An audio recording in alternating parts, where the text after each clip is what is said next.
스웨덴이 전 세계 정치 제도와 복지 모델의 모범으로 꼽히는 이유와 우리가 배울 점이라는 주제로 발표해 주시겠습니다. 큰 박수 부탁드립니다, 여러분. 네, 반갑습니다.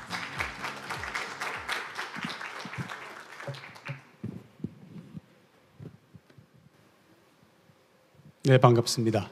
최현혁입니다. 저는 60년생입니다. 그래서 한국을 떠날 때 28에 떠났는데 60년생은 전쟁, 한국전쟁 7년 끝나고 나서 7년 만에 태어난 흔히들 얘기하는 7080 세대인데 우리 때는 인사가 안녕하세요, 진지 드셨습니까? 가 인사였습니다. 네, 식사하셨습니까? 진지 드셨습니까? 요즘은 이제 바뀌었죠, 인사가. 건강하십니까? 건강하십니까? 그래서 물질적인 것에서 저희들은 건강으로, 가장 중요한 인사가 이제 건강으로 바뀌었습니다. 몸 건강 신경 많이 쓰시죠. 근데 정신적인 건강이 과연 우리나라 대한민국 사람들이 정신 건강은 얼마나 좋을까?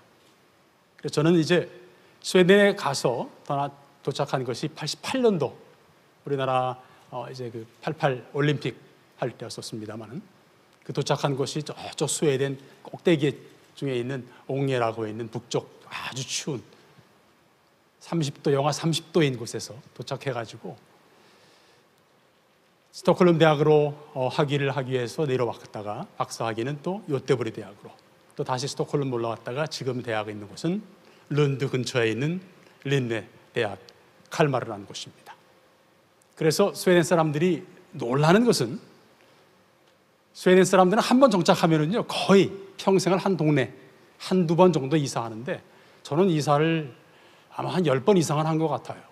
그래서 다양한 스웨덴을 경험을 하고 했는데 앞에 우리 목 교수님께서 참 너무 재미있게 해주셔서 조금 부담이 됩니다만은 저는 오늘 좋은 데이터들을 많이 봤습니다. 좋은 비교 자료들을 많이 봤는데 아까 말씀드린 여러분 건강하십니까? 건강하세요? 여러분 행복하십니까? 그 다음 단계로 여러분 행복하십니까? 많은 분들이 놀라운 것은 대한민국이 PPP로 봤을 때 또 삶의 수준으로 봤을 때는 세계 최고인 것 같다. 삶의 수준으로 봐서는 세계 최고인 것 같다. 근데 왜 행복, 몸의 건강이 아닌 마음의 건강은 우리가 왜 행복하지 못할까? 그런 부분들을 한번 보도록 하겠습니다. 그래서 저는 스웨덴을 35년 동안 관찰하면서 한국을 반추해 봤습니다.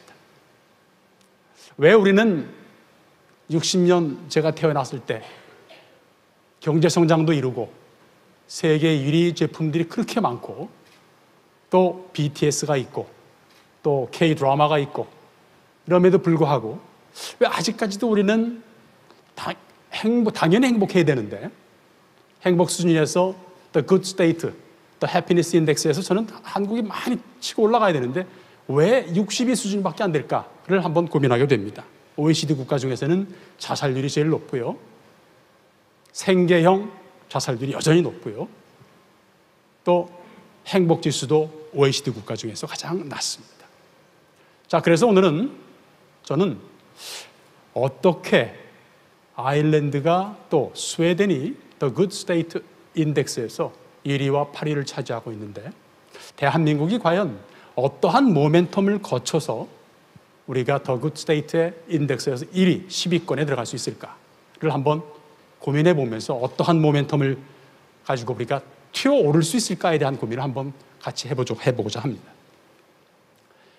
스웨덴은 정치적인 협치, 안정, 생산성, 정치적 생산성 못 들어보셨죠? Political effectiveness, 네, 정치적 생산성 이런 겁니다. 의원 한 분이 4년 임기 동안 법안 제출률입니다. 보면은 스웨덴이 월등하게 높습니다. 근데 그 조건은요, 의원 보좌관이 한 명도 없습니다.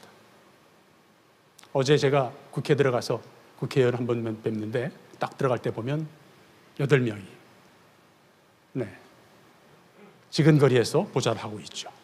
근데 스웨덴은 한 명의 보좌관 없이 1년에 75개의 법안을, 평균 법안을 제출합니다. 또 사회적 타협이 이루어지고 있고 행복지수, 신뢰지수, 성평등지수, 장애인 삶의 만족도지수, 공교육의 질, 죽음의 질, 무엇을 비교를 해봐도요, 왜 스웨덴이 The Good State Index에서 1위가 되는지에 대한 가장 중요한 핵심적인 포인트가 있습니다. 간단하게 먼저 힌트를 드리면요, 인권이다. The human right다. 한 사람 한 사람의 생명을 존중한다.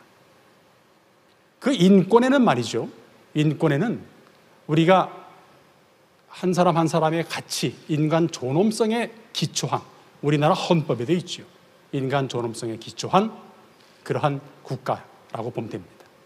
한 사람 한 사람의 행복을 저버리지 않고 끝까지 책임져주고 실패할 수밖에 없지만 실패할 때 다시 일어날 수 있게끔 해주는 생애 주기별 사다리들이 촘촘하게 있더라. 제가 35년 동안 관찰한 그 결론은 말이죠, 한마디로 한번 정리해 주세요 했을 때는 말이죠, 인권이라고 볼 수 있을 것 같습니다. 여기에서 지금 가장 큰 문제 중에 일부 행사에서 말씀하신 분이 계신데, 우리 김진표 국회의장께서 말씀하시던데, 지금 가장 큰 문제점 중에 하나가 여러 가지 있습니다만, 갈등, 양극화, 대립, 부패, 불신, 노사 대립, 폭력 시위, 정치 불안정, 국회 무능, 대화 단절, 생계 자살률, 생계형 자살률, 황혼 이혼. 또 한 가지가 이제 저출산 문제죠. 저출산이 우리나라는 0.7, 스웨덴은 지금 1.8에서 1.78 정도, 1.7 정도 수준 내려왔는데 다 떨어지고 있습니다. 스웨덴뿐만이 아닌 유럽 국가들, 미국 국가들, 흔히들 알고 있는 잘 산다는 국가들은 다 떨어집니다. 우리나라도 잘 살게 되니까 아마 그 중에 또 하나일 겁니다. 우리나라는 근데 더 특별하게 더 문제인 것이 이제 1대 1.0 이하로 내려와 있고 OECD 국가에서 가장 낮은 것이 문제다. 그런데요, 역으로 아까 말씀드린 키워드로 말씀드린 인권이라고 하는 그 측면을, 즉 아동 권리의 측면에 초점을 맞추면요, 저출산 문제가 해결된다. 많은 분들이 말이죠, 많은 분들이 저출산 문제를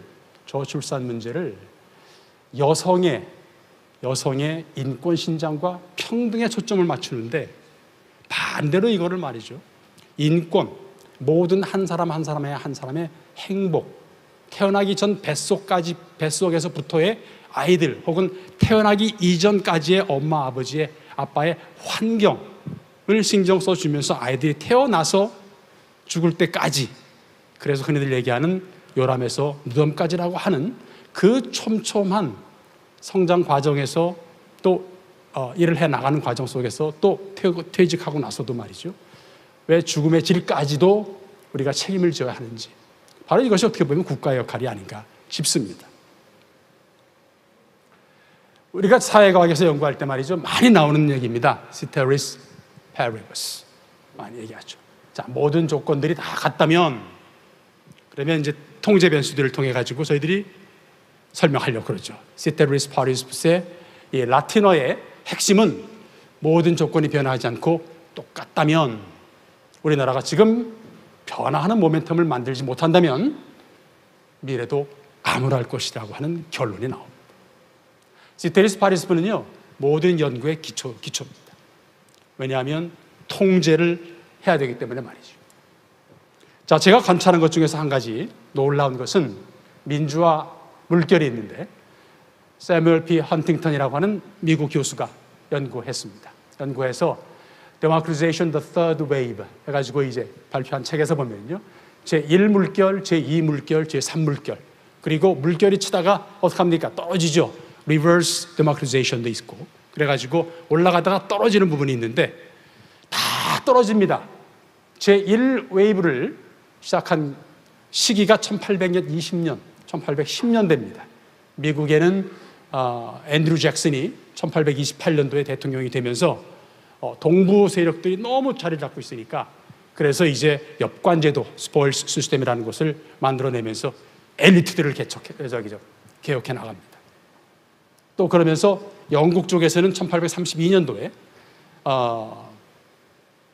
1832년도에 최초로 이제 유니버설 그 voting right, 다시 말해서 이제 선거 개혁, 선거제도 개혁을 통해서 노동자들에게 더 많은 그 투표권을 주게 되는데 3차에 걸쳐서 영국은 이루어지게 되고요. 시작점은 그래서 1810년대입니다.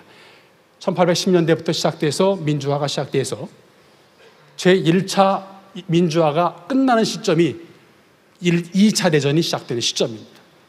그래서 그 시작되면서부터 1차 웨이브가 끝나는 시기, 그래서 2차 대전 이후에는 전부 다 함께 시작했던 32개 국가들의 민주화가 전부 다 reverse democratization, 후퇴하게 되죠. 근데 3개국만 딱 남습니다. 영국, 미국, 스웨덴. 근데 여기에서 저는 이제 영연방, 영어권, 뉴질랜드, 아일랜드, 그 다음에 호주 말씀드렸나요? 그 다음에 캐나다까지도 물론 여기에는 포함되어야 됩니다. 중요한 것은 말이죠. 중요한 것은 reverse democratization, 다시 말해서 추락하지 않고 역사적으로 말이죠. 1800년대 초부터 현재까지 2023년 현재까지 그 나라의 수도에 다른 나라 국기가 펄럭이지 않은 나라가 바로 요 세 나라예요. 참 놀랍습니다. 한 번도 외침을 받아보거나 영국이 미국을 다시 한번 침략합니다. 1812년도에 제임스 메디슨이 대통령이 있을 때 제임스 메디슨의 전기를 읽어보면요, 빨리 챙겨가지고 전부 다 백악관을 빠져나갈 때 조지 워싱턴 초상 하나를 딱 떼어가지고 도망갔다고 그랬습니다. 영국이 들어왔는데 그럼에도 불구하고 잠시만이에요. 잠시만이고 다시 미국 같은 경우는 저희들이 측정해보면요, 4년마다 한 번씩 있었던 대통령 선거가 한 번도 헌정 중단 사태가 있었던 적이 없습니다. 4년마다 한 번씩 똑같이 했다. 1861년부터 65년까지 남북전쟁 할 시기에도 4년마다 한 번씩 있었던 대통령 선거는 치러졌다. 그래서 헌정 중단 없이 외국의 침략을 피해갈 수 있었던 국가들 말이죠. 역사적으로 딱 세 나라입니다. 영국, 미국, 스웨덴. 그래서 저는 스웨덴에 관심을 가지고 지속적으로 보게 됐고요. 자, 민주주의 위기를 본질적으로 보면 말이죠. 제가 몇 가지 한번 짚어드릴 텐데 시간 되실 때 한번 원어로 읽어보시면 좋을 것 같습니다. 해롤드 라스웰의 Politics Who Gets What and How에서 보면은요, 책에서 챕터 2에 있습니다. 챕터 1에 있습니다. 챕터 1에 있으니까 한번 읽어보시면 될 것 같습니다. 정체성. 우리나라는 계속적으로 정체성 문제 가지고 여전히 대통령 바뀔 때마다 정체성 문제 가지고 화합을 이루지 못하고 있습니다. 우리의 대한민국의 시작은 언젠가? 대한민국의 시작은 언젠가? 1919년인가? 1948년도인가? 그거 가지고 여전히 우리는 얘기하고 있고요. 또 한 가지가 레지티머시 가지고 얘기합니다. 정당성의 문제, 정통성의 문제. 그래서 대통령 인정 못하겠다. 50%를 받지 못한 대통령 인정 못하겠다. 대통령 거부, 낙마 운동하고 있죠. 매번 똑같이. 아까 말씀드린 것처럼 ceteris paribus라면 아마도 다음 대통령도 불행히도 또 거부 운동할 겁니다. 또 한 가지가 이제 penetration, 꿰뚫기죠. 관통하기. 국민의 마음 얻기입니다. 국민의 마음 얻기인데 50% 이상은 얻어야 되지 않겠느냐. 또 한 가지가 participation, 참여입니다. 가장 큰 문제는요, 머저리티가 참여해서 머저리티가 지지하면 좋은데 극소수가, 아까도 나왔던 팬덤들이 아주 작은 극소수, 우리나라 전체 인구의 0.1% 될까요? 0.01% 팬덤에 의해서 정당 체제가 움직인다. 이건 큰 문제죠. 큰 문제죠. 다수가 참여해서 다수에 의해서 결정해야 되는데 극소수에 의해서 팬덤에 의해서 움직이는 대학이고, 또 한 가지가 이제 통합과 분배입니다. 통합과 분배. 사회 통합은 가장 중요한 이제 마지막 단계, 민주주의 위기에서 가장 마지막 단계. 함께 한 나라 한 사람, 우리 아이덴티티를 같이 함께 하긴 하고 또 대통령을 인정하고 또 이런 인정에 포용에 이런 정치가 있어야 되는데 첫 번째부터 네 번째까지가 안 되니까 통합이 안 됩니다. 또 맨 마지막으로 역시 마찬가지로 가진 자는 아까 말씀드린 겉으로 보기에는 세계적으로 가장 잘 사는 나라 같은데 여러분 안녕하십니까? 여러분 건강하십니까? 여러분의 속마음은 건강하십니까? 했을 때 우리는 OECD 국가 속에서 가장 많다. 그 이유를 저는 그래서 해보려고 했고요. 또 이게 두 책을 한번 소개하겠습니다. 잘 아시는 책인데요.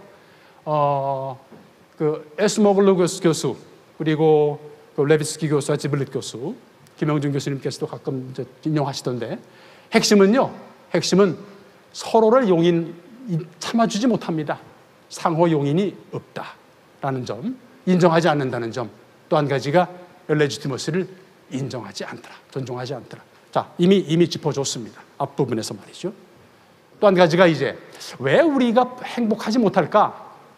왜 우리가 행복하지 못할까를 브라이언 베리 교수가 참 잘 얘기를 해줬어요. Political Argument에서 이 책에서 이렇게 얘기합니다. Non-grievance, 제1차 행복의 조건이 non-grievance, 불평불만이 없을 때 여러분들 지금 마음속에 아침에 출근하시면서 이쪽에 오시면서 불평불만 많이 가지고 계시고 오셨습니까?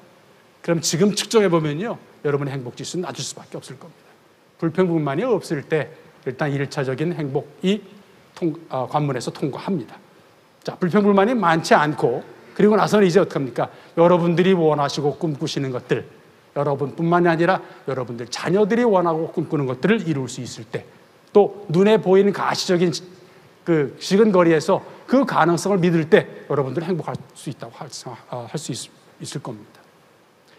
가능성을 믿고 아까 우리 목 교수님께서 말씀해 주신 것처럼 The Good State는 말이죠. 이 가능성을 가능하게 해준다. 꿈꾸고 있는 것들을 나의 꿈꾸고 있는 것뿐만 아니라 우리 자식들 그리고 우리 함께 옆에 살고 있는 이웃 이런 분들도 함께 꿈을 꿀 수 있게끔 해주는 바로 그 지점. 그래서 그런 것을 또 한 가지 지적해 준 부분이요. 에브라햄 매슬로우가 얘기한 Theory of Human Motivation. 왜 우리는 행복을 추구하면서 살아갈까라는 것을 잘 얘기해 줍니다. 5가지 단계가 있고요. 그 다음에 8가지 단계가 있는데 초기에는 이제 1943년도 처음 발표할 때는 5가지라 그랬습니다만은 이것이 이제 조금 더 연구를 해보니까 초월적 자기 실현이라는 것이 있고 그 다음에 미적인 자기 실현, 그 다음에 지적인 자기 실현까지 포함해가지고 8가지가 포함됩니다. 한번 읽어보시면 재밌습니다. 그래서 이 8가지 우리는 사실은 말이죠. 두 번째, want satisfaction. 우리가 원하는 것을 충족시키고자 꾸준히 노력할 때. 근데 중요한 것은요. 10대 때, 20대 때, 50대 때, 90대 때의 want가 다릅니다. 바로 이 지점이에요. 우리가 행복하지 못하는 것은 말이죠. 측정해 볼 때 18세 이상 성인들을 측정합니다. 또 학생들 행복도도 물론 측정하죠. 그러면 측정해 볼 때 각 인구 연령대별로 그 want가 다릅니다. 원하는 것이 다르고 추구하는 것이 다르고 또 우리 자식 때까지 그렇죠? 다시 말해서 우리가 복지를 얘기할 때 지금 현 세대의 복지뿐만이 아니라 지금 우리 자녀 세대, 우리 손자, 손녀 세대까지도 지속적인 복지여야만 됩니다. 스웨덴의 복지국가 처음 시작할 때가 1930년대 얘기가 시작합니다. 1928년도에 페러 알빈 한손이라고 하는 그 당시로서는 야당 총재가 국민의 집을 얘기합니다. 국민의 집을 얘기할 때 여러분들 부모님도 계시고 또 부모이신 분도 계실 겁니다. 그럼 여러분들 옛날에 저희들 60년대, 50년대생들은요, 아이들을 참 많이 낳아서 10명인 그 자녀들을 가지고 계신 부모님들도 계시고 뭐 그 이상도 있습니다만은 자, 그럼 10명 중에서 어느 하나 자녀 한 사람이 행복치 않기를 바라는 부모가 누가 있겠느냐라는 메시지가 바로 국민의 집 메시지입니다. 바로 이게 국가의 역할이다. 바로 이것이 어떻게 보면 인권 중심의 복지 정책인데 복지를 1930년대 스웨덴이 처음 복지를 시작할 때 3인당이 단독적으로 정부를 수립해서 32년도에 수립해서 76년도에 처음 내려올 때 44년 동안 일당 독재가 아닙니다만 일당 집권이 이루어집니다. 일당 집권이 44년 동안 이루어진 나라는 세계에서 없습니다. 그런데 그렇다면 스웨덴이 사민당이 사회민주당이 그렇게 오랫동안 집권했다면 아마도 사회주의화 됐을 거라는 생각을 합니다. 그런데 들여다보면은요, 놀라운 것은 제가 왜 스위디시 패러독스라고 이름 붙였냔 말이죠. 35년 살면서 지금까지도 매일매일 놀라는 연속이에요. 이런 나라 있나? 스웨덴이 이런 나라인가? 정말 부럽다. 매일같이 부럽다는 것을 반복하면서 살고 있는데 말이죠. 이런 나라가 정말 한번 살아볼 가치가 있는 나라다라는 생각을 할 정도로 기회 되시면 한번 뭐 어쩔 수 없이 우리 다니엘 대사님도 계신데 스웨덴을 PR할 수밖에 없겠습니다. 꼭 한번 체험을 해보시고 스웨덴뿐만 아니라 한번 북유럽을 한번 체험을 꼭 한번 해보세요. 어떻게 살아가길래 그 사람들은 과연 행복하다 그럴까를 한번 체험해 보시면 좋을 것 같습니다. 자, 저희 학자들이 말이죠, 공부하면서 얘기할 때 세 가지 방법으로 설명하고자 합니다. 첫 번째 거는요, 미래 예측 모델에서 프로젝션, 투사법입니다. 투사법. 영화관에서 여러분 영사기가 쫙 펼쳐주면은요, 그럼 기록물들이 쭉 나오면서 앞에 쫙 펼쳐집니다. 바로 이게 프로젝션이죠. 그래서 방법론은요, 엑스트라폴레이션이라고 그래가지고요, 축적된 자료들을 계속 가지고 있다가 이것을 프로젝터로 틀어줍니다. 그럼 우리가 보게 되죠. 그래서 검증 자료들은요, past events, 과거에 일어났던 일들을 기록해 놨다가 프로젝션 해주면은요, 규칙성이 보입니다. 규칙성이 보이니까. 그래서 역사학자들이 모아놓은 그 팩트들을 중심으로 해서 우리는 예측하려고 합니다. 바로 이것이 역사적인 기법이고요. 두 번째는요, 사회과학도들이 참 많이 하고 있죠. 이론적 조망입니다. 포캐스팅, 이론적 조망인데 중요한 것은요, 하이포테시스입니다. 개념화해서 통제하고 그러면서 계속 변수와의 관계를 들여다봅니다. 그래서 90% 정도의 확률로 아마 맞을 것이다 라고 하는 그런 얘기도 해줄 수 있고 말이죠. 그 다음에 세 번째는 컨젝처, 추측입니다. 일반적 추측. 아마 그럴걸, 아마 맞을걸 라는 건데요. 추측인데 바로 그것의 방법론은 컨템플레이션, 사색입니다. 사색. 여러분들이 많이 생각하고요. 여러분들이 많이 생각하고 많은 경험을 해본 만큼 추측하고 그 사색의 결과로 추측할 수가 있습니다. 근데 우리는 우리 사회적 문제가 사실은 말이죠. 바로 이 지점. 우리 철학자들 되신 분들께서 엄청난 사색의 결과로, 생각의 결과로 사색해서 철학적 추론을 말씀해 주시면 좋은데, 우리 대한민국 5천만 명 성인들 3,500만 명이 전부 다 철학자예요. 왜? 자기가 경험한 것, 자기가 생각한 것이 옳다고 얘기합니다. 바로 이 지점에서 서로가 이제 좀 겸손할 필요가 있겠다. 자, 그래서 저는 말씀드리는 것이 더 많은 경험을 좀 해보시라. 더 많은 생각을 좀 해보시라. 세계를 좀 많이 보시라. 영국 지도자들, 프랑스 지도자들, 미국 지도자들이 제일 먼저 교육시키는 엘리트 관문이 말이죠, The Grand Tour입니다. 세계를 돌아보고 전 세계, 자기 자신들도 강대국인데 전 세계를 들여다보고 그러고 와서 그 나라들의 엘리트들과 대화하고 엘리트들과 커넥션을 맺고 그러고 돌아와서 시작합니다. 무슨 얘기냐? 본 만큼 생각하고 그리고 나서 사색해서 추측을 한다. 바로 이게 국가정책으로 들어갑니다. 그런데 우리는 너무나 많은 사람들이 아주 작은 경험, 자기만의 경험 가지고 옳다. 자기만의 어떤 그 사상적 배경, 생각 가지고 주장하다 보니까 말이죠. 우리는 3,500개의 그런 추측 혹은 그룹 간에 나눠줘서 우리는 대립을 합니다. 아까 말씀드린 전제 조건으로 말씀드린 ceteris paribus. 전제 조건 속에서 그러니까 변화가 없다면요. 우리는 100년 후에도 여러분 건강하십니까 했을 때 편치 못합니다 라고 아마 얘기할지도 모르겠습니다. 자, 그러면 이제 우리가 어떻게 변화할 것인가? 넘어가기 전에요. 우리는 참 스웨덴에 대해서 많은 오해를 합니다. 많은 분들이 우리 진보학자님들이 많이 오셔서 소개를 했고, 또 우리 뭡니까? 국영 TV인 KBS, MBC, SBS 많이 와서 취재를 해갔습니다. 그럼에도 불구하고 제가 경험한 스웨덴 모습과 한국에 소개된 모습은 다르더라. 또 어떤 분들은 이렇게 얘기합니다. 스웨덴은 1,000만밖에 안 되는데 우리는 5천만이잖아. 또 스웨덴은 워낙 평화적인 국가 아니었나? 워낙 싸우지 않고 워낙 합의하는 국가 아니었나? 아닙니다. 아까 말씀드린 전제 조건은 말이죠. 스웨덴도 똑같이 우리나라보다 더한 갈등과 또 노사 갈등뿐만 아니라 폭력적인 어떤 그런 관계, 또 노사 간의 어떤 그런 그 불협화음, 그런 것이 있었고요. 그다음에 신분사회, 그리고 1975년까지 장애인이 그 당시에 아주 전 세계적으로 유행했던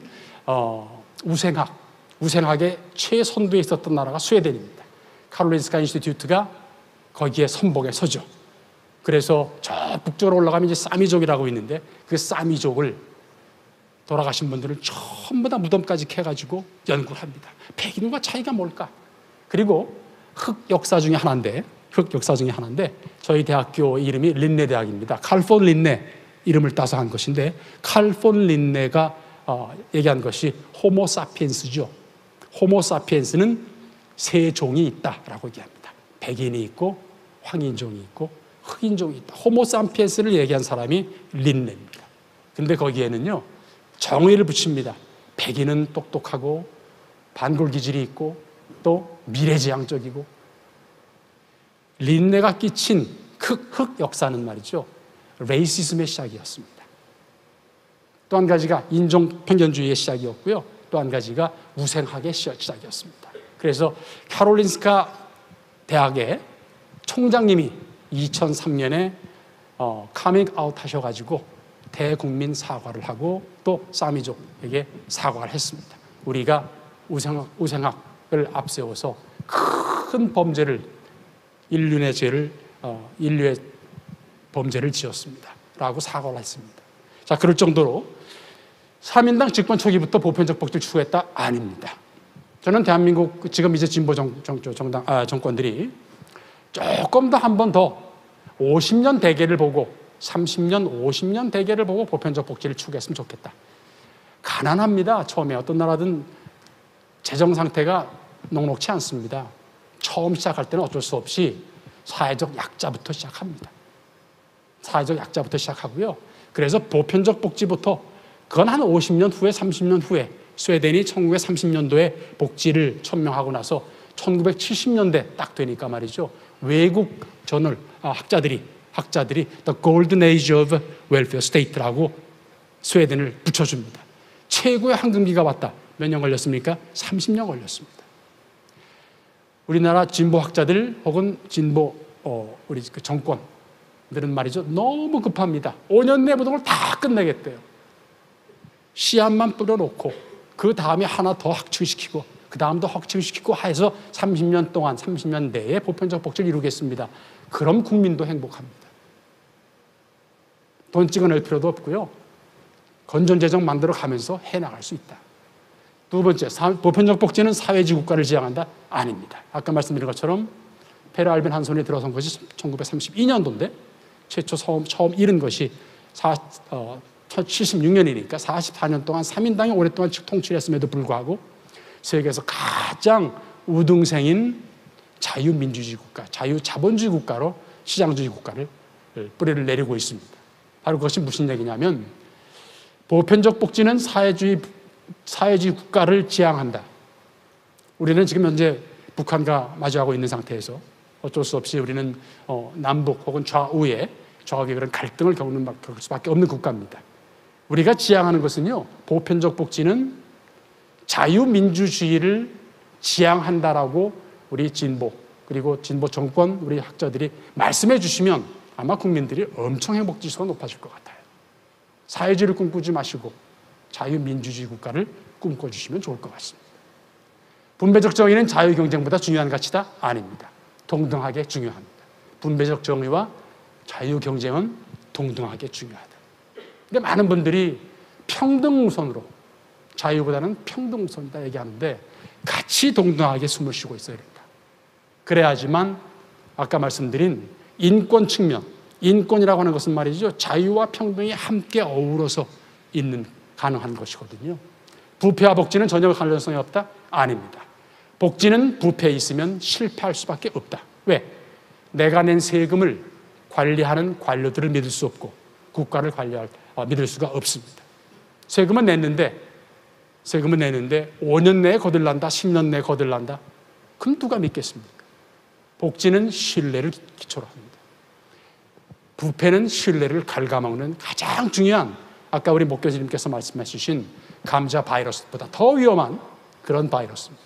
부패 바이러스, 다시 말해서 신뢰를 갖게 하지 못하는 이 부패 바이러스를 저희들은 빨리 청산해야 된다. 그래서 저는 말이죠, 가장 핵심적인 것이 우리나라 지금 화두가 되어야 될 것이 말이죠, CPI, 아까 우리 목 교수님 보여주셨죠. CPI 대한민국 5위 목표를 해보자. CPI 5위 국가로 가면은요, 그다음에 The Good State 5위로 당연히 올라가게 되어 있습니다. 대한민국에 저력이 있기 때문에 가능합니다. 복지와 민주주의는 전혀 관련성이 없다? 아닙니다. 역시 아까 말씀드린 것처럼 복지는 Human Right, Human Dignity를 중심으로 하는 것이기 때문에 한 사람 한 사람의 삶이 중요하기 때문에 역시 민주주의를, 그 자유민주주의를 근간으로 합니다. 역사적으로 사회적 타협이 강한 전통이 있었다? 아닙니다. 1930년대 전국 노총에서 총파업을 벌였을 때 발포를 해서 5명이 죽는데 그 중에서 산모까지도 있었습니다. 노사관계는 초기부터 평화적 관계를 유지했다? 아닙니다. 스웨덴 역시 인정을 하지 않았고 서로 인정하지 않았고요. 갈등이 엄청 심해서 1938년도에 살츠바덴 조약이 있기 전까지는 말이죠, 완전히 적이었습니다. 아까 말씀드린 1932년도에 총을 건너는 그런 관계였었습니다. 자, 그래서 그러한 것을 일단 뒤로 하고요. 패러독스는 왜 패러독스일까를 한번 저는 주목했는데 분배적 정의를 이루었습니다. 분배적 정의를 이루면서 사회주의적 배분이죠, 이것은. 그래서 저는요, 책에도 썼습니다. 책에 썼나요? 뭐 기억 안 납니다만은 저는 3년마다 이제 대학교 교수들 이제 봉급 협상을 하는데, 그럼 3년치를 인상된 3년치를 한 번에 받습니다. 그러면 이거는 봉급 외의 것이었기 때문에 말이죠, 75%의 세금을 냅니다. 75%의 상여금에 대한 부분은 75%의 세금을 냅니다. 자, 그러면 이건 분배적 정의 되죠. 자, 또 한 가지가, 그럼에도 불구하고 스웨덴은 또 역시 세계 최고의 자유시장 경제체제를 이루고 있다. 시장 경제적 경쟁, 그 다음에 기업과의 경영권 보호, 아주 세계에서 강한 국가였고요, 하나입니다. 자, 그래서 저는요, 44년 동안 삼인주의가 뿌리를 내렸다면 이건 사회주의화 됐을 텐데 라고 하지만 아닙니다. 그래서 저는 역설이라고 봤습니다. 빈곤, 불결, 무지, 무직, 질병, 이것을 여러분 잘 아시겠습니다만 1943년도에 윌리엄 베버리지가 5대 악이라고 했습니다. 가난한 것도 너 개인 책임이야. 공부 못한 것도 너 개인 책임이야. 그랬던 것이 이제는 어떻게 됐습니까? 국가가 챙겨줘야 할 것으로 바뀌었습니다. 5대 악이 개인 책임이 아니라 이것은 국가의 실패다. 사회의 실패고 국가의 실패다. 이렇게 얘기를 했죠. 그래서 이 개인의 책임이 아닌 악의 개념에서 국가의 의무와 개인의 상호 책임으로 이전됐죠. 자, 또 한 가지가 복지국가 이념은 아까 말씀드린 역시 복지는 민주주의다. 복지의 민주주의 모델에 7가지가 있습니다. 자유민주주의가 있고 평등민주주의가 있고 선택민주주의가 있고 그 다음에 선거민주주의, 그 다음에 대의민주주의, 그 다음에 협상민주주의, 협의민주주의, 협의민주주의, 이렇게 7가지가 있는데 그 7가지 민주주의 체제가 복지가 지향하는 것은 역시 마찬가지로 최고의 민주주의 국가다. 아까 말씀드린 것처럼 인권 중심의 핵심적인 어떤 그런 이론이자 국가 모델이 있기 때문에 말이죠. 자, 그래서 책임과 의무를 아까 말씀드린 세금을 75%를 상여금에 대한 부분을 75%를 내도 국민들은 80%가 세금을 더 낼 용의가 있습니다. 무엇 때문에 그렇겠습니까? 부패가 세계에서 가장 낮은 나라고 또 관료들을 믿을 수 있고 국가 정권을 믿을 수 있기 때문에 그렇겠죠. 그래서 책임과 의무, 한 푼이라도 벌면, 자영업자들 같은 경우도 말이죠. 한 푼이라도 벌면 당연히 30%는 국가에게 내는 것이라는 어떤 기본적 인식이 갖춰져 있고요. 또 노조와 기업 간에 우리는 기업 책임성을 많이 얘기합니다. 기업 책임성을 많이 하는데 스웨덴에서는 일방적으로 그렇게 얘기하지 않습니다. 노조의 사회적 책임성을 얘기합니다. 왜냐하면 노조는 말이죠, 여전히 75%의 노조 조직률을 보여줍니다. 한때 제일 높았을 때는요, 90%의 노조 조직률을 보여주다가 지금은 이제 75%까지 낮아졌습니다만, 그럼에도 불구하고 세계에서 가장 높다. 자, 그래서 그렇게 노조들이 전부 다 가입해 있으니까 말이죠, 노조들이 엄청난 막강한 힘을 가지고 있습니다. 전국 노조가 함께 힘을 합쳐서 자, 총파업 들어갑시다. 그래서 우리의 목표를 관찰합시다 하면 국가는 정지합니다. 그래서 노조와 기업이 함께 균형적인 책임성을 가지고 이루어지는 국가다라고 보면 될 것 같고요. 이것이 과연 현실에서 어떻게 가능할까라는 저는 항상 그래서 그 한국인의 눈으로 바라볼 때는 항상 퀘스천 마크입니다. 이게 어떻게 가능했었을까? 자, 근데 그 답을 일단 제가 이따 같이 한번 고민해 보도록 하겠습니다. 그래서 기본권에 가장 충실한 국가다. 기본권, 인권이죠. 사회적 약자, 장애인, 여성, 성소수자들이 자유와 그리고 권리를 만끽할 수 있는 국가다. 또 한 가지가 국제적인 책임성을, 국제 원조가 유엔에서 권고하는 사항은 0.67%죠. GNI의 0.67%를 외국 원조로 써라라고 되어 있는데 한국은 0.1% 이제 조금 넘었고요. 스웨덴은 1.1% 하다가 이제 우파 정권 들어와서 조금 떨어져서 0.98 정도로 떨어졌습니다만은 그럼에도 불구하고 노르웨이 다음으로 가장 높죠. 아까 말씀드린 굿스테이트, 그리고 목 교수님이 말씀하신 굿스테이트, 우리나라 내에서만의 사회적 약자를 돌보는 그런 국가뿐만이 아니라, 국가 역할뿐만이 아니라 우리를 원조했던 6.25 때 우리를 원조했던 국가뿐만이 아니라 우리는 이제 앞서가는 국가니까, 선도 국가이기 때문에 이제 우리 뒤를 따라오거나 혹은 우리 나라를 롤 모델로 해서 발전하고자 하는 나라를 위해서 더 많은 원조를 해야 되겠다. 그래서 우리나라도 원조 이제 수혜국에서 공여국이 된 입장에서 말이죠. 자, 또 한 가지가 이제 투명성과 신뢰 부분이 세계에서 가장 높은 국가다. 또 한 가지가 여러분들 이제 우리는 주로 이제 일모작, 여러분들 20세, 30세에 첫 직장을 가지고 그리고 한 50대 중반 혹은 60대 초반 이제 놓고 이제 우리는 리타이어 합니다. 근데 스웨덴은 50대, 40대에서 50대 때 제2의 인생을 준비합니다. 많은 분들이요, 다 그렇지는 않죠. 많은 분들이 제2의 인생을 준비하는 경우가 많다. 다시 말해서 여러분 지금 프랑스에서 지금 이루어지고 있는 그 대규모 소요가 말이죠. 왜 그럴까요? 그럴 이유도 있습니다. 평생 예를 들어서 우리 소방관으로 일하셨던 분들은요, 그 육체 노동을 하셔가지고 너무 힘든 일을 많이 해서 도저히 일을 못 하는데, 그럼 빨리 연금을 받아야 되는데 어떻게 62세, 64세까지 일하느냐. 자, 그래서 국가적인 프로젝트로 말이죠, 40대, 50대 때 다시 한 번 더 갈아탈 수 있게끔 해주는 그러한 시스템이 정착되어야 된다. 스웨덴은 그것이 이미 정착되어 있고 실행이 되고 있고요. 그래서 이제는 스웨덴의 그 실상을 보면은 이제는 아까 말씀드린 것처럼 어떻게 보면 불가능한 것을 우리가 그래서 스웨덴을 한번 들여다봐야 할 이유입니다.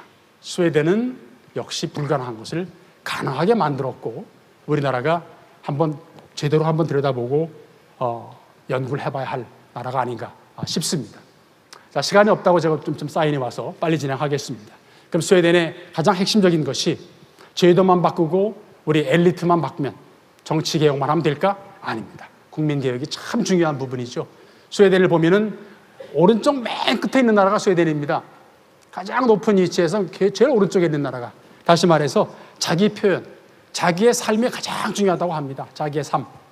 한국도 많이 잘 살게 올라갔는데 여기에 있습니다. 중간에 있죠. 근데 전통적인 가치나 보다는 한국은 이제 말이죠. 세속적 가치가 상당히 높습니다. 다시 말해서 세속적 합리적인 것은 뭐냐면은 이젠 종교적 가치보다도 더 중요한 것은 내 개인의 삶이겠죠. 스웨덴 같은 경우는 보면은 자기 표현의 가치. 한국은 왜 그러면 중간 정도에 있을까요? 여전히 끊임없이 비교하는 사회.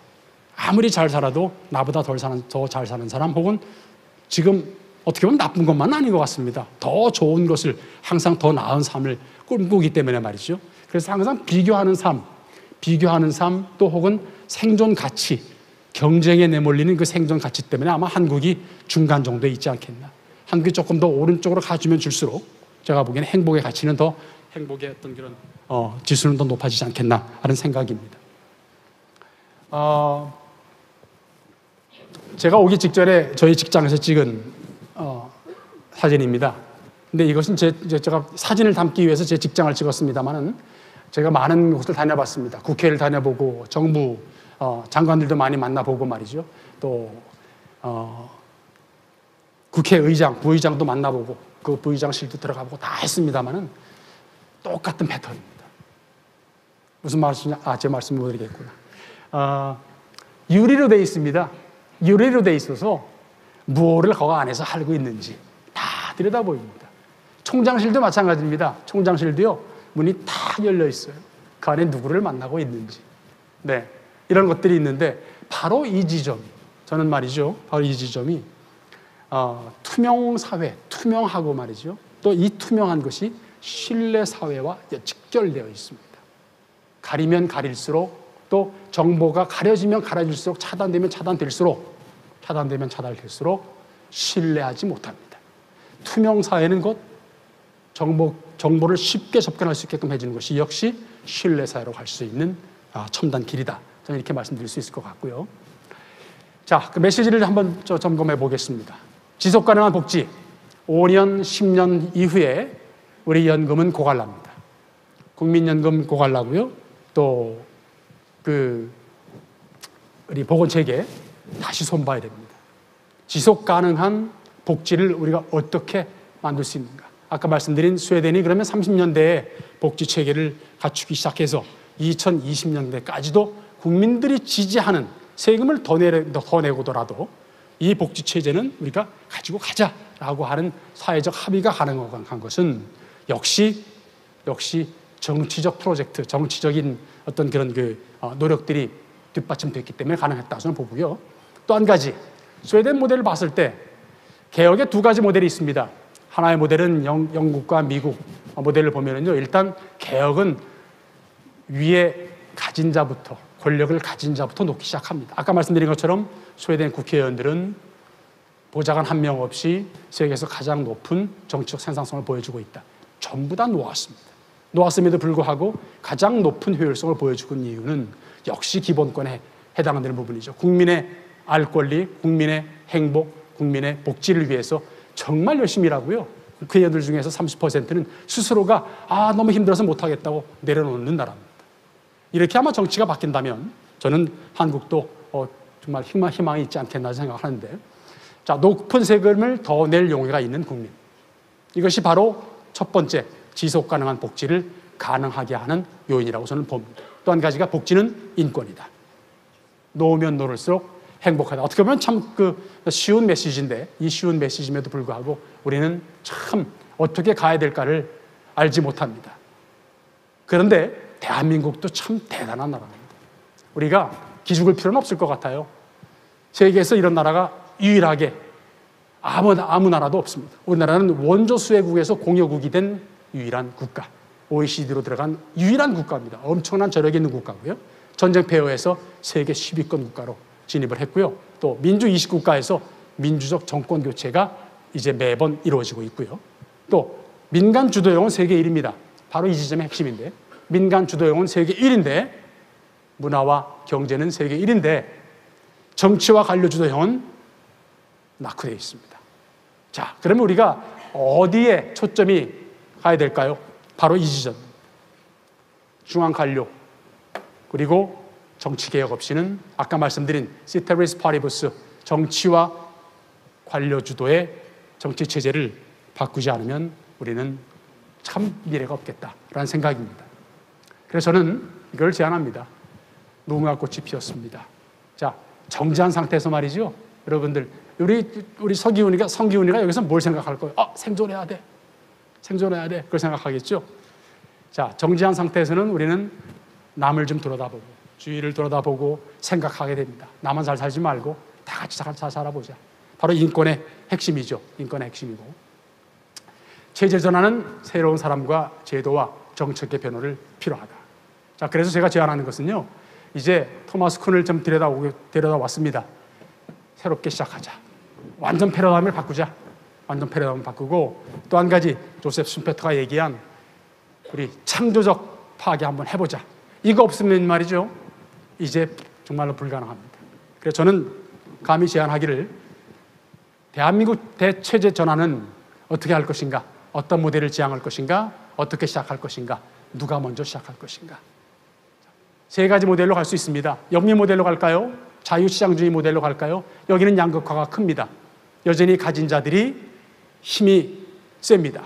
세계적으로는 강대국이지만 속으로는 역시 양극화가 진행되고 있는 국가들이죠. 대륙 모델은 국가주도입니다. 에타티즘이라고 하죠. 스테이트가 엄청 강합니다. 국가가 강하고 가정 전통도 강하고요. 또 제3섹터, 그 다음에 그 직장들의 역할도 강합니다. 그래서 이 3개 섹터를 나눠서 그러면 우리가 대륙 모델로 갈까? 저는 감히 북유럽 모델로 가봅시다. 복지, 자본주의 체제로 가봅시다. 사회주의도 아니고 또 완전 경쟁 체제도 아닌 중간 정도 수준에서 한번, 또 한 가지가 복지 민주주의로 가보자. 인권 중심의 복지 민주주의로 가보자. 또 하나가 조합주의입니다. 각각의 대표들이, 사회적 그룹 대표들이 말이죠, 대표성을 가진 그 대표들이 진정으로 노조원을 위한 노조, 정당원을 위한 정당, 국민을 위한 정당, 국민을 위한 정치, 이 코퍼레티즘이 사실은 스웨덴의 가장 핵심적인 요소입니다만은 이 대표성을 가진 대표들이 말이죠, 제대로만 해준다면 사실은 저는 정치는 제자리에 설 것이다 라고 보고요. 간단하게 지금 이제 1분 내에 좀 끝내야 되는 상황이 됐습니다. 그래서 어떻게 시작해야 할 것인가? 법을 만드는 사람들을 교육을 시켜서 투입해야 될 것이다. 법을 만드는 사람들이 7명씩의 보좌관을 두고 과연 생산성은 세계에서 높을 것인가? 가장 높아야 됩니다. 이 부분 고민해 봐야 될 것 같고요. 제도를 어떻게 바꿀 것인가? 제도는 말이죠, 이렇게 많습니다. 제가 제도를 지금 연구하고 있는데, 의원 내각제, 대통령제, 그 다음에 입헌군주제, 그 다음에 공화정제 쭉 하면요, 30개의 민주적 제도가 나옵니다. 2개씩의 대안이 있거든요. 2의 30승계입니다. 2의 10승계가 1024개입니다. 1024개 곱하기 1024개 곱하기 1024개, 9개입니다. 근데 거기에 2가 하나 더 있어서요, 20억 개의 조합이 가능한 것이 민주제도입니다, 여러분. 지금 우리 선거제도 개혁한다 그러죠? 선거제도 개혁 못합니다. 선거제도 개혁은요, 당사자들이 못해요. 이해 당사자들이 자기들 걸 고친다? 못 고칩니다. 이해 당사자들은 일단 뒷전에 있다가요, 전문가들이 들어가서 1년, 2년 정도의 충분한 기간을 가지고 토론하고 국민 여론 들어본 다음에 2년 후에 결정돼야 할 사항인데 1개월 내에, 2개월 내에 불가능합니다, 여러분. 왜? 선거 제도만 고민할 게 아니라요, 사실은 국가가 움직이는 이 20억 개의 조합을 생각해 가면서 해야 되는데, 그 하나만 원포인트로 개혁한다? 안 됩니다. 원포인트 개혁 불가능합니다. 학자들에게 이건 좀 맡기자. 학자들에게 2년 프로젝트를 좀 줘서 충분히 우리나라에 맞는 선거 제도, 그래서 다시 한번 완전히 새롭게 판을 짜는 그러한 제도 개혁을 한번 해보자라는 그런 생각이고요. 자, 그래서 이제 마지막으로 말씀드리고 싶은 것은 미국의 American Dream 있고요, British Gentleman, The Rhine Miracle, The Swiss Model. 이제 우리가 지향할 것은, 자, 우리만의 방식 한번 만들어 보자. 우리 K 스타일로, 강남 스타일도 있습니다만 우리 K 스타일로, 우리 K 데모크라시, K 폴리틱스 만들어 보자. 새로운 판을 짜기 한번 해보자. 그래서 시작을 빅뱅 이론으로 해보자. 30년 동안 우리 한번 권력구조 개혁, 정치 행정제도 개혁, 노동, 기업, 사회적 안전, 조세, 개혁, 학교, 교육, 평생교육, 이 모자까지 이 모든 것을 30년 동안 한번 프로젝트를 30년 프로젝트를 해보자. 제2 건국 정신으로 한번 해보자 말이죠. 가장 단기적으로는 우리가 한번 CPI 5위 국가 한번 돼보자. 그리고 장기적으로 30년 내에 우리가 세계 5위 국가 한번 돼보자. 저는 여러분들 안녕하십니까? 여러분들 건강하십니까? 해서 이제 5년 후, 10년 후, 30년 이후에는 세계를 선도하는 국민정신 국가, 그리고 세계를 선도하는 어떤 그런 민주주의 국가, 인권 국가, 그래서 The Good State 1위 내지는 5위 내에 들어갔으면 좋겠습니다. 네, 감사합니다.